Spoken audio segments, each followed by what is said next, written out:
Greetings, everyone. Hope all of you are having an absolutely fantastic day. You know the drill. We're ranking all the Pillars of Eternity classes. If you need a refresher on basic mechanics, there's a link in the description to my 2023 Pillars of Eternity Beginner's Guide. Let me know down in the comments if you found the information in this video helpful or have any feedback regarding my rating.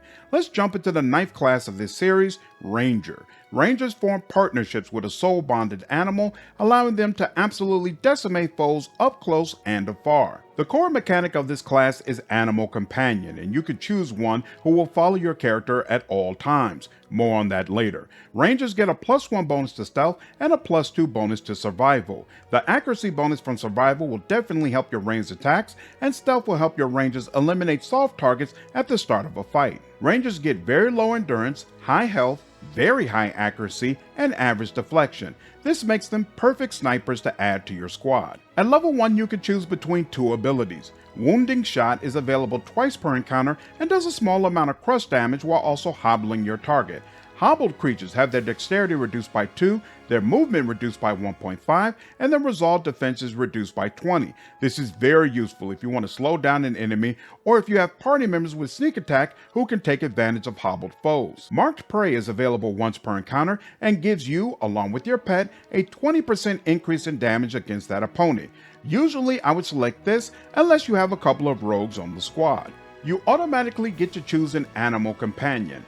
Animal Companions have endurance separate from your ranger, so just because you are knocked unconscious doesn't mean your pet will fall or vice versa. That being said, the two of you are bonded, and if one of you goes down, the other will receive a debuff called Bonded Grief, which reduces your might and resolve by 2 while also reducing your accuracy by 10 until the partner is conscious once again. All animals have natural armor, which reduces their recovery speed by 40%, along with a base damage reduction of 9 that increases by 2 every 3 levels. They also all start with no bonus to accuracy, but this increases by +5 every 3 levels after 1. Finally, all animals deal 11 through 17 piercing base damage, and this increases by 20% every 3 levels after the first. Bottom line, without a major investment, animals won't do all that much damage, but they make great damage sponges that can help keep heat off squishy targets while you annihilate enemies from afar. Each Animal Companion comes with unique stats and abilities. The Antelope has a 14 on Dexterity and a 15 on Perception, allowing it to potentially be a decent damage dealer. Its special ability raises all of the Antelope's defenses by 7, which is a big deal since your pets do not gain increases to their defenses over time. Consequently, none of your animals will have defenses over 60 without buffs, and this leaves them very susceptible to enemy disablers. Overall, Antelope is a very solid middle ground between having a damage dealer and a tank as your pet. Bears get a 12 on Constitution and a +2 bonus to damage reduction, making them a decent tank option. They sacrifice dexterity to pump might, so I don't like them as damage dealers, and the next pet is a superior tank, so personally I wouldn't select them. The next on the list is Boar, and they get a 15 in Resolve, along with a 16 in Constitution, making them the best tank pet. They get an ability which increases their damage by 20% when their endurance is below 50%. This is mediocre, since boars don't do great damage anyway, and the 20% increase is not going to make them stand out. If you really want a pure tank, then Boar is your best option, but personally, I put Antelope over this. Next on the list is Lion. None of their attributes are impressive. They get a Frightening Roar, which is available once per encounter and frightens nearby enemies. Frighten causes enemies to have their resolve and dexterity reduced by 2, while their accuracy is reduced by 10. Yeah, there's nothing to see here, skip Lion. Next up we have the Stag, and they get a 15 on Perception, allowing their hits to connect more often. Their ability is Stag Carnage, which works similar to the Barbarian version, except it's only available once per encounter and hits nearby enemies with 66% of the Stag's damage. The Stag's damage isn't impressive to begin with, so applying 66% of it is a big nothing burger. Skip this. Last on the list is Wolf, and they get a 15 on Perception, 12 on Resolve, and a 13 on Dexterity. They also get a +12 bonus to all defenses when disengaging, which isn't all that great, but every so often you might want to pull away to protect your wolf, so it's not bad to have. More importantly, they get a +2 bonus to damage, making the wolf your best option for a build focused on a damage dealing pet. So for me, the options come down to either wolf or antelope. If you don't really care about your pet and you just want a creature who won't constantly get knocked out, go with antelope. Or if you want a pure tame, pick up boar. If you want to invest in your pet and ensure that they could eventually deal significant damage, then take the wolf. One last note is that your party member Sagani's pet isn't listed here. Udamak is a snow fox who has a 15 rating in dexterity and perception, making it the best damage dealing pet a ranger can have. Like the wolf, Udamak gets a plus 12 bonus to defenses when disengaging. At level 2, you have 5 new talents to choose from. Vicious Companion gives your pet a 15% bonus to damage, and it can bypass 3 points of damage reduction. If you are focusing on your pet, this is absolutely something you want, but there's a better option you should start with. Accurate Wounding Shot increases the accuracy of Wounding Shot by 10. It's doubtful Wounding Shot is a part of your long-term strategy, and I would skip this. Resilient Companion gives your pet 3 damage reduction along with an additional point of damage reduction every 3 levels after the first. Without this, your pet is just fresh meat, so regardless of whether or not you're going to focus on improving your pet, this should be your pickup at level 2. Faithful Companion gives your pet an additional 30 defense against charmed, dominated, and confused afflictions while also reducing their duration by 5. Again, pets have very low defenses that do not increase over time. If you are investing heavily into your pet's damage capabilities, then you'll definitely want this because you don't want their prowess turned against you. If you are ignoring your pet, then it won't do major damage even when dominated, so this isn't worth picking up.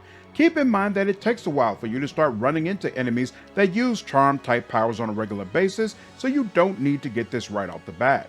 Last on the list is Merciless Companion, which increases your pet's damage by 30%.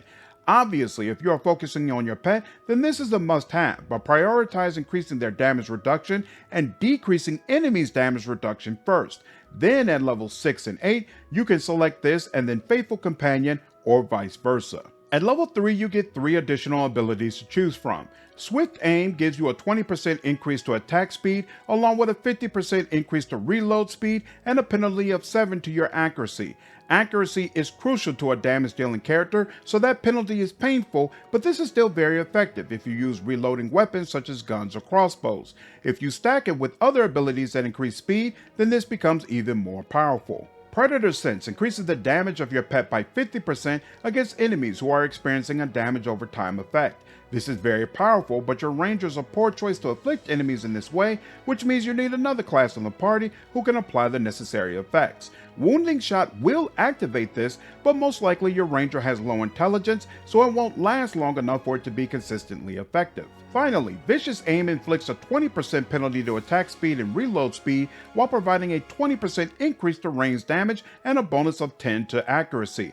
This is a fantastic complement to your character when using bows. At first you'll probably have to shoot slower, but just focus on finding ways to increase your attack speed, and in the end everything will even out. At level 4, if you have chosen Swift Aim, then you can select Swift and Steady, which reduces the accuracy penalty by 5. If you have a talent point to spare, this isn't a bad pickup. At level 5, you have 3 more abilities to choose from. Defensive Bomb provides you and your pet a plus 15 bonus to defense against area of effect attacks that target both of you at the same time. On the one hand, most times you'll be far from each other, so this won't be triggered very often. On the other hand, there are definitely some difficult fights where the enemies start with trying to bomb you into smithereens, so when it's triggered, you'll really need it.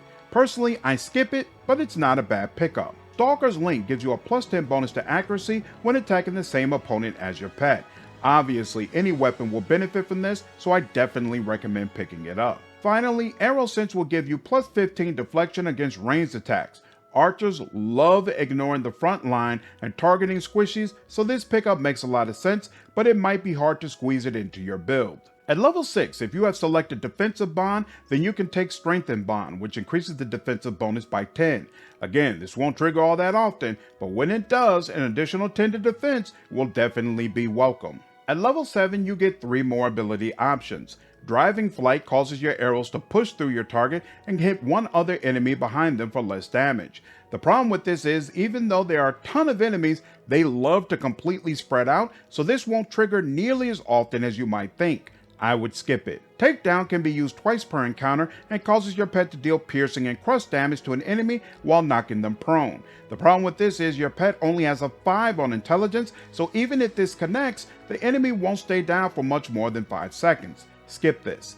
Finally, Heal Companion allows you to heal your pet for a small amount of endurance. Healing is not the purview of the Ranger, and I would skip this. At level 9, you get 2 more ability options.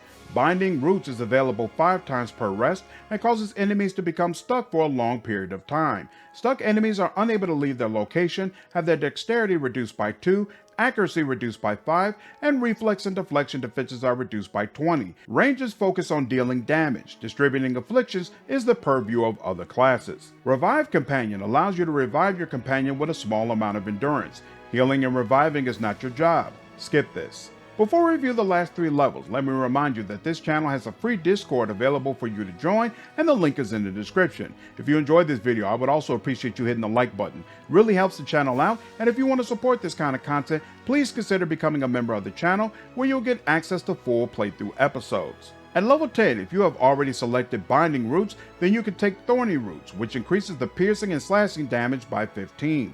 Again, I don't recommend Binding Roots, but if you are determined to use it, then the upgrade makes sense. At level 11, you get 3 more abilities to choose from. Master's Call is available 3 times per rest and causes your pet to run back to your side, dealing slash damage to any enemies in its path and knocking them prone. Again, pets have low intelligence, so enemies will be prone for a short span of time, and this is only useful if there are enemies in the path between you and your pet, which is a cumbersome situation to set up. I would skip this. Stunning Shots allows you to stun enemies when you hit or critically hit them at the same time they are engaged by your pet. Stunned enemies cannot take any action, their dexterity, perception, and intellect are reduced by 4, and their reflex and deflection defenses are reduced by 30. Very powerful debuff, and that makes this a fantastic part of your arsenal. Keep in mind you want to pair this with a build and gear that allows you to shoot as often as possible. Last on the list is Play Dead, which is available twice per encounter and let your pet fall to the ground as if unconscious while it steadily heals for a decent period of time. Again, healing is not the responsibility of your class. Focus on dealing damage. At level 13, you get 2 more abilities to select. Twinned Arrows is a modal that reduces your accuracy by 10 when using war and hunting bows, while at the same time giving each of their shots 1 additional projectile. Bananas!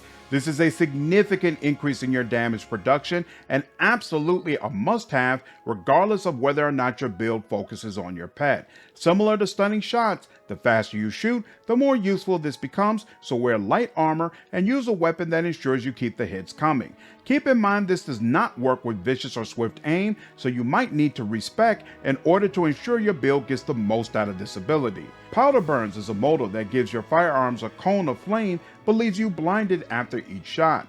Blind reduces accuracy by 25, perception by 4, movement by 2, and your reflex and deflection defenses are reduced by 20. Keep in mind this ability works differently depending on what type of gun you are using. Blunderbusses in particular are hard to manage with this, as the blast can hit party members. It's also worth noting that similar to Twinned Arrows, this won't work with Vicious or Swift Aim. If you are determined to use guns, this is worth considering, but personally I think bows are the way to go with Rangers and would skip it. At level 15, you can select Vengeful Grief, which is triggered when you or your pet have been knocked out and provides a 20% bonus to damage and attack speed, along with a 1.3 increase in move speed. By now, all of you know I am not a fan of abilities that trigger upon a party member's death, and this is no exception. Overall, I rank this class a B. Rangers can deal solid range damage, and it's great having a pet on the field to serve as an off-tank while dishing out a little more damage. It's also very useful having a character who can stealth competently, since they can loot chests or sneak around enemy groups without alerting anyone. From a roleplay standpoint, I don't think Ranger mixes well with being a Watcher. I won't go so far as to say they clash, but nothing in your class provides the feel of someone who can peer into souls and see past lives. Also, while you can do competent damage, in my opinion, Rangers don't really get to the godlike level the way Priests or Paladins do. They are also only good for damage and a little off-tanking with your pet, whereas many other classes can deal great damage while debuffing enemies or healing competently as well. Finally, I think there's a great case to be made that Sagani is a better ranger than you are capable of being. Her pet is not quite as good as a wolf, but it is still fantastic, and her story fits being a ranger significantly more than yours. Also, to be frank, I think this class is a little boring, which lends even more towards letting a party member handle it. That completes my ranking of the ranger class. Hope all of you enjoyed this video. Take care!